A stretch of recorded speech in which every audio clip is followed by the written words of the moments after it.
है दोस्तों, मैं आपका अपना दोस्त जीतेश आपके अपने channel Jeet history in India में आप सभी का फिर स्वागत है। शिवाजी जी संबंधी पहली वीडियो मैं आपको दे चुका हूँ, अगर नहीं देखी तो प्ले लिस्ट में जाकर आप देखिए। ये शिवाजी के प्रशासन से संबंधित वीडियो है। इसमें शिवाजी के प्रशासन अष्टप्रधान और उसके जितने भी महत्वपूर्ण कार्य हैं वो इसमें दिए और एवं उनके उत्तराधिकारी राजा राम एवं संभाजी। तो इस वीडियो को ध्यान से देखिए। अब एक क्वेश्चन आपको सुनिए, मराठों की उत्पत्ति का सिद्धांत। मराठों की उत्पत्ति कैसे हुई? मराठों का उत्पत्ति का सिद्धांत किसने दिया था? ये आपसे पूछता है। मराठों की उत्पत्ति का सिद्धांत सीत्यन देवड़ सिद्धांत, ऐसा था। मराठों की उत्पत्ति का सीत्यन देवड़ सिद्धांत किसने दिया था? हर्बर्ट रिजली ने दिया था। इस क्वेश्चन को नोट करिए, वेरी वेरी इंपॉर्टेंट क्वेश्चन है। तो अब हम पहले क्वेश्चनों पर बात करेंगे, तब उसके बारे में धीमे धीमे बात करेंगे। तो वीडियो को सब्सक्राइब करें, लाइक करें, बेल आइकन को दबाना मत भूलिए। हर एक दोस्त को वीडियो शेयर करिए। चलते हैं, ज़्यादा बात करते हैं अपने पहले क्वेश्चन पे। शिवाजी जी की मृत्यु के बाद अगला मराठा शासक कौन हुआ? तो शिवाजी की मृत्यु के बाद अगला मराठा शासक राजा राम हुआ है। तो शिवाजी की मृत्यु के समय संभाजी बड़े पुत्र थे उनके, राजा शिवाजी के संभाजी, लेकिन वो पनारा दुर्ग में कैद थे। इसलिए शिवाजी की मृत्यु के बाद अगला छत्रपति अगर कहे, को राज्याभिषेक होने के बाद छत्रपति कहे तो संभाजी बना था, लेकिन अगर राज्याभिषेक के बाद अगला उत्तराधिकारी कौन बना था? तो राजा राम बना था। इस चीज़ को नोट करिए। अब चलते हैं नेक्स्ट क्वेश्चन देखते हैं। संभाजी किसकी सहायता से गद्दी पर बैठा? संभाजी हमीरराव मोहिते की सहायता से गद्दी पर बैठा। ये क्वेश्चन कई बार एग्जाम में आ चुका है। हमीरराव मोहिते कौन था? सोराबाई के पिता थे। और सोराबाई कौन थी? राजा राम की माता थी। इस चीज़ को नोट करिए। राजा राम की माता होने के बाद भी इन्होंने उसका साथ दिया था। अब चलते हैं नेक्स्ट क्वेश्चन। किसने संभाजी को नारगी पिता का नारगी पुत्र कहा है? औरंगजेब ने संभाजी को कहा है। अब चलते हैं नेक्स्ट क्वेश्चन देखते हैं। संभाजी ने किस मुगल सूबेदार से समझौता कर लिया जिससे उन्हें 7,000 का मनसब प्रदान किया? दिलेर खां से किया था। किससे? दिलेर खां से। अब चलते हैं नेक्स्ट क्वेश्चन देखते हैं। संभाजी ने अपना पेशवा किसे नियुक्त किया था? निकोलो जी पंत को किया था। संभाजी का आपसे पूछे राज्याभिषेक कब हुआ था? 20 जुलाई 1680 ईस्वी को हुआ था, जिस दिन वह गद्दी बैठे। अब संभाजी ने अपना सलाहकार किसे नियुक्त किया था? तो उज्जैन के कवि कलश को अपना सलाहकार नियुक्त किया था, जिनके साथ संभाजी के साथ इनकी भी हत्या कर दी गई थी खाल में भूसा भर के। किसने? औरंगजेब ने। अब चलते नेक्स्ट। संभाजी और मुगल सेनापति मुखर्रम खां के मध्य कौन सा युद्ध हुआ था? तो संगमेश्वर का युद्ध हुआ था। आपसे पूछता है कि संभाजी को किसने कैद किया था? तो किसने कैद किया था? मुखर्रम खां के मध्य। कौन? संगमेश्वर का युद्ध कब हुआ था? 1689 ईस्वी में हुआ था, जिसमें संभाजी को गिरफ्तार क्यों किया गया था? आपको ये भी पता होना चाहिए, क्योंकि इन्होंने संभाजी ने औरंगजेब के विद्रोही पुत्र अकबर को शरण दी थी, जिसकी वजह से औरंगजेब ने इनकी जिंदा खाल में भूसा बरवा दिया था। अब चलते हैं नेक्स्ट क्वेश्चन देखते हैं। कौन सा मराठा शासक राजा होते हुए भी सिंहासन पर नहीं बैठा था? कौन नहीं बैठा था? राजा राम राय। राजा राम राय किसके प्रतिनिधि के रूप में काम करते हैं? क्योंकि राजा राम ने संभाजी के पुत्र साहू के प्रतिनिधि के रूप में शासन किया था। वह कभी गद्दी पर नहीं बैठा। सीधे क्वेश्चन क्वेश्चन था, कैसा मराठा शासक जो गद्दी पर नहीं बैठा? राजा राम। इसे नोट करिए, वेरी वेरी इंपॉर्टेंट क्वेश्चन है। अब चाहते हैं नेक्स्ट क्वेश्चन। किस मराठा शासक ने अष्टप्रधान में एक नए पद प्रतिनिधि का गठन किया था? प्रतिनिधि का पद जोड़ा था। राजा राम ने जोड़ा था। आपसे पूछा, राजा राम ने प्रतिनिधि के पद पर सर्वप्रथम किस व्यक्ति को नियुक्त किया था? तो वेरी वेरी इंपॉर्टेंट क्वेश्चन है, इसे नोट करिए। प्रहलाद निराजी को इस पद पर नियुक्त किया था। आपसे क्वेश्चन पूछेगा, राजा राम के पलायन करने का क्रम या औरंगजेब से छुपने का या भागने का क्रम बताइए। तो सबसे पहले प्रतापगढ़, फिर पलाना, फिर जिंजी का दुर्ग, फिर सतारा का। सतारा से इन्होंने शासन करना प्रारंभ किया था राजा राम ने। अब हम चलते हैं नेक्स्ट क्वेश्चन देखते हैं। राजा राम की मृत्यु के बाद अगला मराठा शासक कौन हुआ? शिवाजी द्वितीय हुआ। अब संभाजी की मृत्यु के पश्चात उनकी कौन सी पत्नी सती हुई थी? ये वेरी वेरी इंपॉर्टेंट है। संभाजी के साथ उनकी कौन सी पत्नी सती हुई थी? अंबिका बाई। अब से शिवाजी के साथ उनकी कौन सी पत्नी सती हुई थी? पुतली बाई। और राजा राम के साथ कौन सी पत्नी सती हुई थी? अंबिका बाई। दोनों क्वेश्चन इंपॉर्टेंट है, नोट करिए। अब चाहते हैं नेक्स्ट क्वेश्चन देखते हैं। साहू और ताराबाई के बीच 1707 ईस्वी में कौन सा युद्ध हुआ? खेड़ा का युद्ध हुआ। इस युद्ध में ताराबाई पराजित हुई और साहू विजय हुए। और पराजित होने के बाद ताराबाई ने कोल्हापुर से शासन प्रारंभ करना शुरू कर दिया, शिवाजी द्वितीय के नाम से। फिर आपको बताएंगे संभाजी द्वितीय के नाम से शासन करने लगी। अब हम चलते हैं नेक्स्ट क्वेश्चन पर देखते हैं।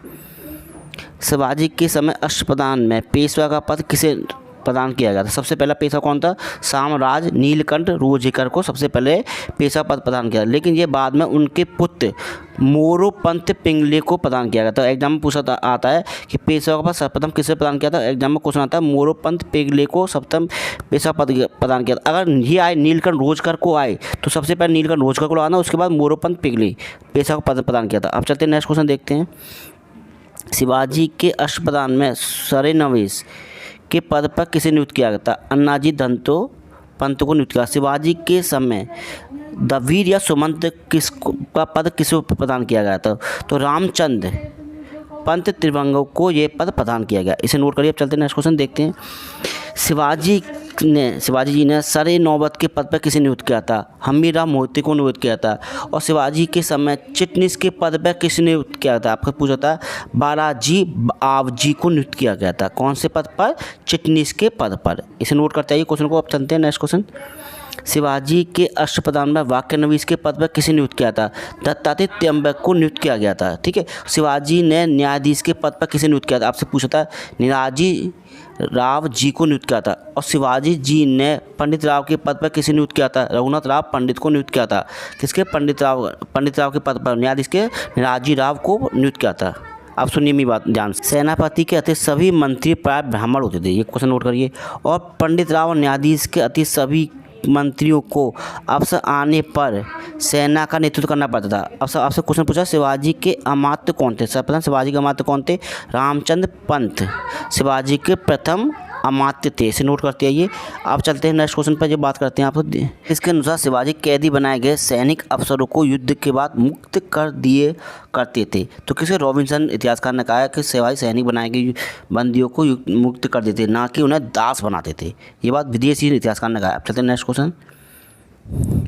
शिवाजी की बुराज व्यवस्था किस पर आती थी? शिवाजी की बुराज व्यवस्था मलिक अंबर की व्यवस्था पर आती थी। और शिवाजी की बुराज व्यवस्था रहितवाड़ी व्यवस्था पर भी आधारित थी। अब सुनिए। राजस्व निर्धारण करने के लिए शिवाजी ने राज्य को 16 प्रांतों में बांटा था।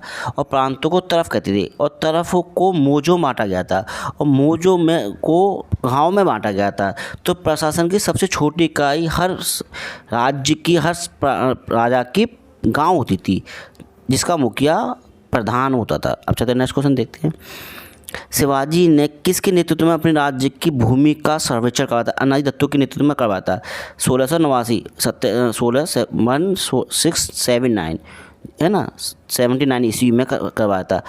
और शिवाजी अन्नाजी दत्तो जी को मराठा टोडरमल भी कहते हैं, जो दक्षिण में मुगल सूबेदार जसवंत सिंह से गुप्त रूप से शिवाजी को सहायता मिलती थी। तो आपसे पूछा दक्षिण में कौन सा व्यक्ति शिवाजी को गुप्त रूप से सूचना देता था? जसवंत सिंह। अब चलते हैं नेक्स्ट क्वेश्चन देखते हैं। शिवाजी के भूराजस्व की कर की दर कितनी % थी? 33% थी, लेकिन बाद में वह 33% से बढ़कर 40% भी हो गई थी। शिवाजी द्वारा जमीन मापने हेतु कुट्टी या जरीब का प्रयोग करते थे, जरीब यंत्र का प्रयोग करते थे, जिसे काटी भी कहते थे। आपसे पूछता है शिवाजी ने जमीन मापने हेतु या नापने हेतु किस यंत्र का प्रयोग किया था? तो सीधे से क्वेश्चन पूछ रहा है जरीब का, और जरीब ना दे तो कुट्टी ही कहते हैं, और या काटी। इसको नोट करिए। चलते हैं नेक्स्ट क्वेश्चन पर देखते हैं। चौथ एवं सरदेशमुखी में से छत्रपति के पास कितने % जाता था? कर कितने % जाता था? आपसे पूछेगा 25%। आपसे ये पूछ रहा है चौथे सरदेशमुखी में से छत्रपति के पास जाने वाले कर के हिस्से को क्या कहा था? बावती। आपसे क्वेश्चन सीधे पूछेगा। आपसे पूछा चौथे सरदेशमुखी में से कितना हिस्सा छत्रपति के विवेक पर विभिन्न सरदार को दिया जाता? 3%। जिसे किस नाम से था? नागदा। आपसे पूछा चौथे सरदेशमुखी में से कितने % हिस्सा पंत सचिव के पास जाता? 6%। जिसे क्या कहता? सहोत्रा। इसे नोट रखते हैं। आपसे पूछता है कि चौथे सरदेशमुखी में से कितना हिस्सा मराठा घुड़सवारों को दिया था? 66%। तो और जिसे कहता है मोक्सा। तो आप टोटल ये 66 हो गया, 25 हो गया, फिर 3% हो गया, फिर आपके 6%। तो टोटल 100% में थे, सबका इतना हिस्सा होता था। देखिए चौथ का कितना % हिस्सा लिया था? 1/4 आपने मैंने बता दिया। और सरदेशमुखी का 1/10 भाग लिया था। सिर्फ आपसे पूछ सकता है ना कितने % लिया? 10%। ये ना सरकार के अनुसार चौथ मराठा आक्रमण से बचने के बदले में वसूल किए जाने वाला कर था। चौथ को खानदानी भी कहा जाता था। यह भूमि कर था। किसने कहा है? यदुनाथ सरकार ने। कालांतर में सिक्कों में राखी प्रणाली इसी से विकसित हुई थी। किससे? चौथ से, चौथ कर से। राणा डे के अनुसार चौथ मराठा आक्रमण से बचने के बदले में वसूल किया जाने वाला था, इसलिए औरंगजेब ने शिवाजी को चूहा भी कहा है, लेकिन ये गलत है, ऐसा स्टेटमेंट नहीं देना चाहिए। अब चलते नेक्स्ट क्वेश्चन देखते हैं। प्रजा से वंशाणु सदेशमुख होने के नाते शिवाजी ने कौन सा कर लिया था? सदेशमुखी कर लिया था। कितने %? 1/10% लिया था। आपसे क्वेश्चन, शिवाजी के सिंहासन पर आसीन होने के बाद सभी देशमुखों से शिवाजी ने कौन सा कर लिया था? शिवाजी के राज्य के बाद सभी सरदारों द्वारा, सब देशमुखी द्वारा कौन सा शिवाजी को कर दिया गया? मीरास पट्टी नामक कर दिया गया था। इस चीज़ को नोट करिए। अब चलेंगे हम नेक्स्ट क्वेश्चन पर, देखते हैं। शिवाजी के समय शब्दावली नामक कोश ग्रंथ की रचना किसने की? Very very important question, note करिए। रघुनाथ पंडित हनुमंत ने की थी इसको। अब चलते नेक्स्ट क्वेश्चन देखते हैं। मराठों में प्रचलित तांबे के सिक्कों को क्या कहता था? वेरी वेरी इंपॉर्टेंट क्वेश्चन है, हर एग्जाम में ऐसे क्वेश्चन आते हैं, छोटे छोटे छुपे क्वेश्चन होते हैं। रुक्का कहा जाता था। किसको? रुक्का, तांबे के सिक्कों को। अब चलते नेक्स्ट क्वेश्चन देखते हैं। शिवाजी की नीति धर्म सहिष्णु थी। शिवाजी की आराध्य देवी कौन थी? तुलजा भवानी थी। कौन थी? तुलजा भवानी। शिवाजी इस्लाम के विरुद्ध नहीं थे। उन्होंने कैलोसी के बाबा याकूत के लिए एक आश्रम बनवाया था और मस्जिद में रोशनी जलाने का खर्च के लिए उन्होंने मुक्त भूमि दान भी दिया था शिवाजी ने। देखिए, मतलब कहते हैं कि एक व्यक्ति हिंदू है, मुसलमान को लिए कुछ नहीं करा, लेकिन शिवाजी जी ने मुसलमानों के लिए भी कुछ किया, सबके लिए किया। एक तरह राजा के सभी गुण थे उनमें। अब चलते नेक्स्ट क्वेश्चन देखते हैं।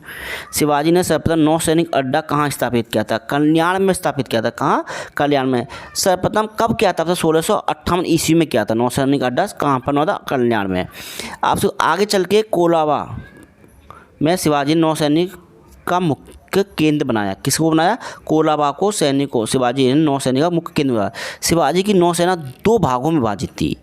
दरिया सारंग और नायंग भंडारी के नेतृत्व में शिवाजी ने अपनी क्या नौसैनिक सेना को विभाजित किया था। आपसे क्वेश्चन पूछेगा कि शिवाजी की नौसेना कितने भागों में विभक्त थी? शिवाजी की सेना 2 भागों में विभक्त थी। आगे आपसे बड़ी क्वेश्चन पूछते रहे, लेकिन वास्तु रूप से क्वेश्चन यहीं से आते हैं कि पहले केंद्र कहाँ था, दूसरा केंद्र कहाँ था। अच्छा, तो नेक्स्ट क्वेश्चन देखते हैं।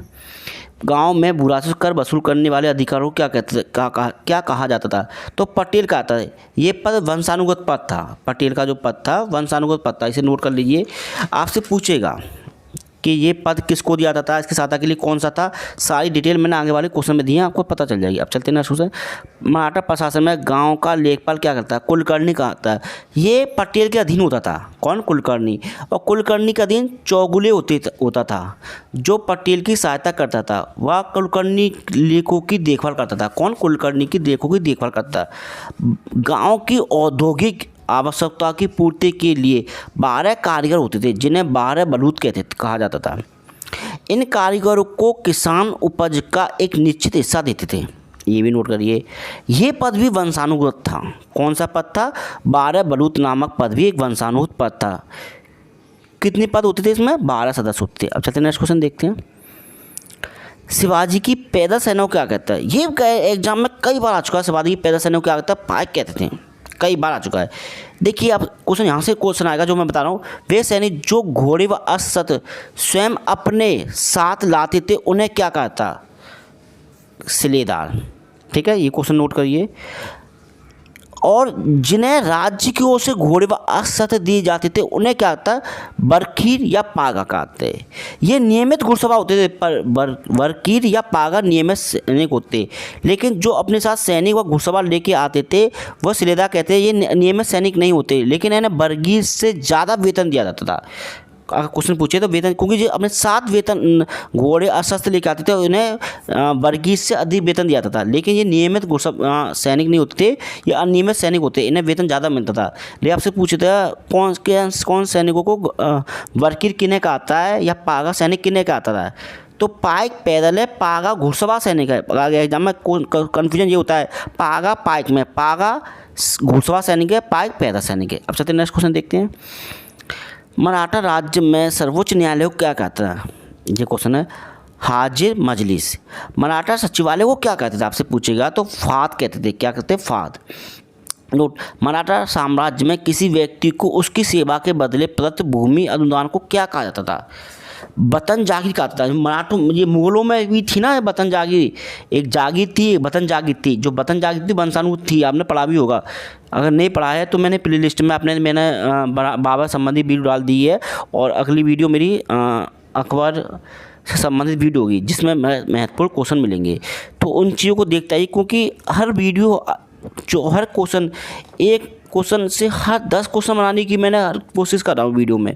तो वीडियो को ध्यान से देखिए, स्किप मत करिए, क्योंकि हर क्वेश्चन आपका ना कुछ है और कोई ना कोई एग्जाम में आते हैं। तो इस चीज़ को देखिए। अब चलते नेक्स्ट क्वेश्चन देखते हैं।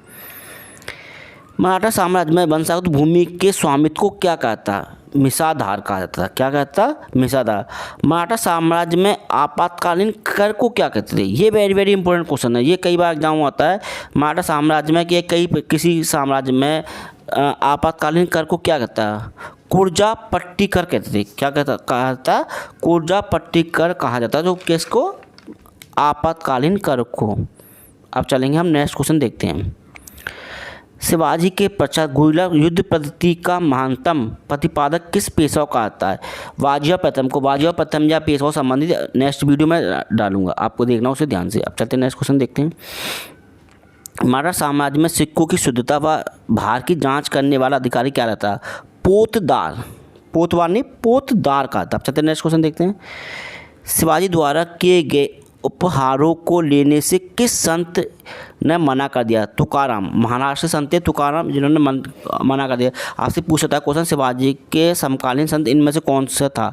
तो रामदास भी था, शिवाजी ने जो अध्यात्म गुरु मानता। कौंडेव भी था, तुकाराम था, जिन्होंने उनके उपहार लेने से मना कर दिया। तो इस वीडियो को लाइक करें, बेल आइकन को दबाना मत भूलिए, दोस्तों शेयर करिए। जो भी डाउट हो मुझे कमेंट करिए, क्योंकि हर वीडियो हर टीचर जो है आपसे मोटिवेशन चाहता है। तो यहीं मैं अपनी वीडियो को विराम देता हूँ। जय हिंद, वंदे।